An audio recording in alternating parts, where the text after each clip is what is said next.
ಮುಂದಿನ 7 ದಿನ ರಾಜ್ಯಾದ್ಯಂತ ಗುಡುಗು ಸಹಿತ ಮಳೆ ಹಾಗೂ ಅಲ್ಲಲ್ಲಿ ಭಾರೀ ಮಳೆಯಾಗುವ ಸಾಧ್ಯತೆ ಹಿನ್ನೆಲೆಯಲ್ಲಿ ಹವಾಮಾನ ಇಲಾಖೆಯು ಯೆಲ್ಲೋ ಅಲರ್ಟ್ ಅನ್ನು ಘೋಷಿಸಿದೆ.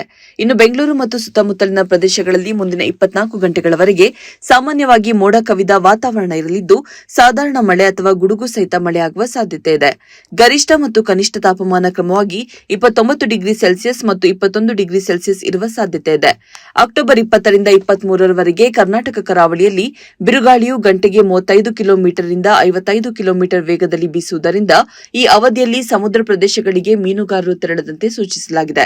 ಅಕ್ಟೋಬರ್ 21ರಂದು ಕರಾವಳಿ ಜಿಲ್ಲೆಗಳಲ್ಲಿ ಭಾರೀ ಮಳೆಯಾಗುವ ಸಾಧ್ಯತೆ ಇದ್ದು, ಉತ್ತರ ಒಳನಾಡಿನ ಬಾಗಲಕೋಟೆ, ಬೆಳಗಾವಿ, ಬೀದರ್, ಧಾರವಾಡ, ಗದಗ, ಹಾವೇರಿ, ಕಲಬುರಗಿ, ಕೊಪ್ಪಳ, ರಾಯಚೂರು, ವಿಜಯಪುರ, ಯಾದಗಿರಿ ಜಿಲ್ಲೆಗಳಲ್ಲಿ ಸಾಧಾರಣ ಮಳೆ, ಗುಡುಗು ಸಹಿತ ಮಳೆಯಾಗುವ ಸಂಭವವಿದೆ.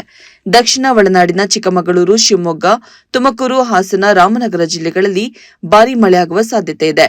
ಬಳ್ಳಾರಿ, ಬೆಂಗಳೂರು, ಚಾಮರಾಜನಗರ, ಚಿಕ್ಕಬಳ್ಳಾಪುರ, ಚಿತ್ರದುರ್ಗ, ದಾವಣಗೆರೆ, ಕೊಡಗು, ಕೋಲಾರ, ಮಂಡ್ಯ, ಮೈಸೂರು ಮತ್ತು ವಿಜಯನಗರ ಜಿಲ್ಲೆಗಳ ಹಲವೆಡೆಯಲ್ಲಿ ಹಗುರದಿಂದ ಸಾಧಾರಣ ಮಳೆಯಾಗುವ ಸಾಧ್ಯತೆ ಇದೆ.